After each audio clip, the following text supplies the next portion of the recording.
নমস্কার। আজকে আমরা আরেকটা ইম্পর্টেন্ট টপিক নিয়ে আলোচনা করব রিগার্ডিং দ্য নিউবর্নস। এটা ঠিক নিউবর্নস নয়, যখন বাচ্চা 6 মাস ক্রস করছে।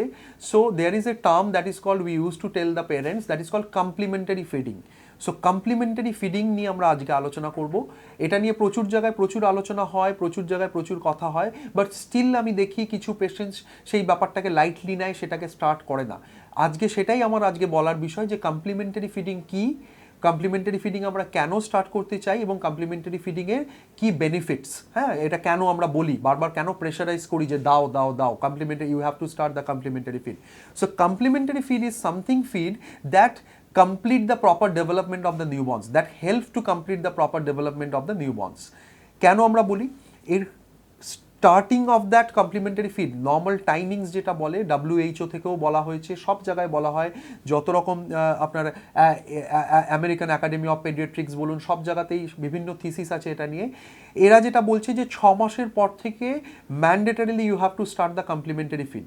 কমপ্লিমেন্টারি ফিড মানে হচ্ছে 6 মাস অবধি আমরা প্রেফার করি ব্রেস্ট ফিডিং, অথবা যদি ব্রেস্ট ফিডিং না আসে you can go with only formula milk. Even we don't like to give even a drop of water also till 6 months of age of a newborn. 6 মাসের পর কি হয়, 6 মাসের পর আমরা বলি এই কমপ্লিমেন্টারি ফিডটা শুরু করতে। কমপ্লিমেন্টারি ফিড বেসিক্যালি আর কিছুই নয়, that is basically solid feeds, whatever you can make at your home easily. এটা কেন আমরা স্টার্ট করতে বলি, বিকজ দেখা গেছে যে বাচ্চাদের ক্ষেত্রে কমপ্লিমেন্টারি ফিডটা একটু দেরি করে স্টার্ট হয়, অনেক বাচ্চাই হয় দেখা যায় 6 মাসের বদলে তারা বাড়িতে গিয়ে সলিড ফুড শুরু করছে ধরুন 9 মাসে, বা কাউর ক্ষেত্রে 8 মাসে, কাউর ক্ষেত্রে 10 মাসে। সেটা করা উচিত নয়। সেটা করলে that have some developmental issue, that can have some developmental issue, তার ডেভেলপমেন্ট ভালো হবে না, ওয়েট গেন ভালো হবে না। নেক্সট খুব ইম্পর্টেন্ট যেটা হচ্ছে আয়রন ডেফিসিয়েন্সি অ্যানিমিয়া। এই টার্মটা খুব ইম্পর্টেন্ট, আয়রন ডেফিসিয়েন্সি অ্যানিমিয়া। দেখা গেছে যাদের ক্ষেত্রে একটু দেরি করে কমপ্লিমেন্টারি ফিড শুরু হয়, তাদের ক্ষেত্রে, সেই বাচ্চাদের ক্ষেত্রে আয়রন ডেফিসিয়েন্সি অ্যানিমিয়া হওয়ার একটা প্রবাবিলিটি থাকে, খুব হাই থাকে। তো সেই জিনিসটা আমাদের একটুখানি মাথায় রাখতে হবে। So that is the significance of starting the complementary feed. এইবার কমপ্লিমেন্টারি ফিডের কম্পোনেন্টস কী হতে পারে। কমপ্লিমেন্টারি ফিড বলতে এটা খুব বেশি আহামরি কিছু ব্যাপার নয়, you can make at your home also. So you can start with some khichdi type thing. After 6 months of age, whenever you are transferring from breast milk to the solids, you can start at the age of 6 months with some homemade khichdi. So that can be made up of normal rice, normal dal, normal any type of green vegetables. হ্যাঁ, যেমন ধরুন আপনি দিতে পারেন যে কোনো শাক জাতীয় জিনিস, পেঁপে দিতে পারেন, পাপায়া দিতে পারেন, you can add some onions, you can add some potato, you can add some beans.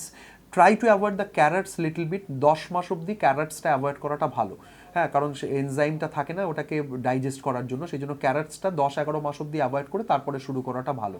তার আগে নর্মাল যে বাকি ভেজিটেবলসগুলো বললাম, you can add with a khichdi, you can add some haldi, you can add some ghee also.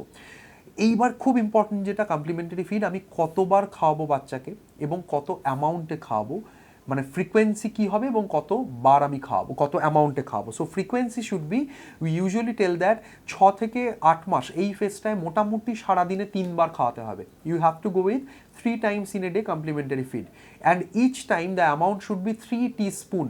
Normal যে teaspoon হয়, large teaspoon, সেইটা 3 চা চামচ আপনি সারাদিনে একবারে বানিয়ে 3 বার খাওয়াতে পারেন complementary feed, that is khichdi, homemade khichuri.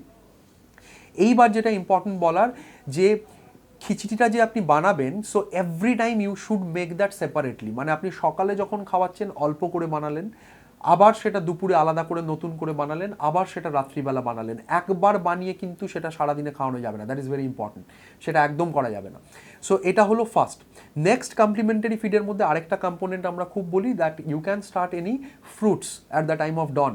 যেমন ধরুন boiled apple you can start, you can start with mashed banana. হ্যাঁ, এই দুটো ফ্রুটস আমরা ইউজুয়ালি বলি যে স্টার্ট করতে, that is full rich in vitamins, minerals. So এই দুটো আপনারা স্টার্ট করতে পারেন। অ্যালং উইথ দ্যাট মিল্ক যেরকম চলছে চলবে, and you can add some water also. Water যাই দেবেন আপনি, জল যাই খাওয়াবেন, that should be boiled in a proper way, and সেটাকে ঠান্ডা করে আপনি 10 to 15 minutes পরে ঠান্ডা করে সেটাকে আপনি খাওয়াতে পারেন। সেটা আরও ওয়াটারই হোক, অ্যাকোয়াগার্ডই হোক, ডেফিনেটলি বয়েল করবেন, নাহলে কিন্তু বাচ্চাদের ইনফেকশন হওয়ার একটা হাই প্রবাবিলিটি থাকে, GI infections. Regarding the complementary feed, অনেক মা বাবা আমার কাছে এসে কমপ্লেন করে স্যার খাচ্ছে না, নিচ্ছে না, ফেলে দিচ্ছে। So that is absolutely normal. দাঁড়াতে কি আপনারা একদিনে শিখেছেন? শেখেননি। মা বাবা হাত ধরে দাঁড় করিয়েছিল, তারপরে পড়ে যেতে আবার উঠে দাঁড়ালেন, তারপরে আবার পড়ে গেলেন। এইটা করতে করতে যখন আপনি স্টেডি হাঁটতে শুরু করলেন, সে তার আগে কিন্তু এফোর্ট আপনার মা বাবার অনেক গেছে, অনেক 6 মাস 8 মাস 10 মাস ধরে মা বাবা আপনার পেছনে লেগে আছে এই আপনাকে দাঁড় করানোর জন্য। সেক্ষেত্রে আপনি কি করে এটা এক্সপেক্ট করছেন যে আপনি যখন একটা ফিডিং নতুন শুরু করছেন, বাচ্চা একবারে আপনি যা দেবেন সেটাই খেয়ে নেবে? That is impossible for every newborns. আপনাকে ধৈর্য ধরতে হবে। You should keep patience. আমি আছি আপনাদের সাথে, আমি ধৈর্য ধরবো, আপনাদেরও ধৈর্য ধরতে হবে। সো নিউবর্নসের ক্ষেত্রে বারবার বলছি, কোনো ম্যাজিক স্টিক কোনো নিওনেটোলজিস্টের কাছে নেই যে যা দেবো তাই খাবে, যা করবো তাই করবে, যা আপনি এক্সপেক্ট করবেন সেটাই হবে। We should make the newborns in such a way যাতে ওরা সবসময় কমফোর্টেবল থাকে, যাতে ওরা সবসময় খুশি থাকে, হ্যাপি থাকে, এবং সেই জন্য patience is the main medicine. ধৈর্য হচ্ছে সবচেয়ে বড় medicine for taking care of a newborns. সেটা আমি আছি আপনাদের সাথে সবসময়, আপনাদেরও থাকতে হবে আমার সাথে।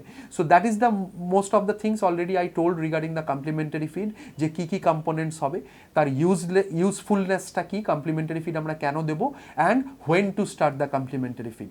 আশা করি এইটুকু ভিডিও আপনাদের কিছুটা হেল্প করবে regarding the starting of complementary feed. So thank you so much, ভালো থাকবেন সবাই।